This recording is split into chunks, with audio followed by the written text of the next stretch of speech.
বাংলাদেশের বিভিন্ন প্রকল্পের দুর্নীতির অভিযোগে নাম ওঠা ক্ষমতাচ্যুত প্রধানমন্ত্রী শেখ হাসিনার ভাগ্নি টিউলিপ সিদ্দিকের বিরুদ্ধে দীর্ঘদিন ধরে অনুসন্ধান চলছে দুর্নীতি দমন কমিশন দুদকের। অনুসন্ধানের মাঝেই দুর্নীতির প্রশ্নে পাল্টাপাল্টি চিঠি দিয়েছে দুদক ও টিউলিপের আইনজীবী, যেখানে তার বিরুদ্ধে আনা অভিযোগকে মিথ্যা ও ভিত্তিহীন বলে দাবি করেন টিউলিপ।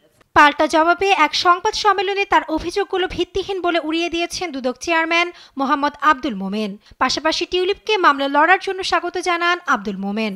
বাংলাদেশের অবকাঠামো ব্যয় থেকে শেখ হাসিনা ও তার পরিবারের ৩৯০ কোটি পাউন্ড আত্মসাতের অভিযোগ তদন্ত করছে দুদক, যে তালিকায় আছে রাশিয়ার সঙ্গে পারমাণবিক বিদ্যুৎ কেন্দ্রের চুক্তি থেকে লাভবান হওয়া, ঢাকায় জমি দখল ও মুদ্রা পাচার সংশ্লিষ্ট বেশ কয়েকটি অভিযোগ। হাসিনার রাজনৈতিক প্রতিপক্ষ ববি হাজ্জাজের করা একাধিক অভিযোগের ভিত্তিতে এ তদন্ত চলছে।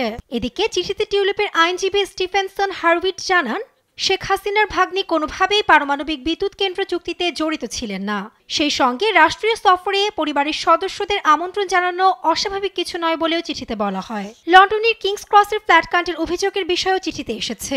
আইনজীবীর দাবি, টিউলিপ দীর্ঘদিন ফ্ল্যাটের মালিকানার উৎস সম্পর্কে অবগত ছিলেন না।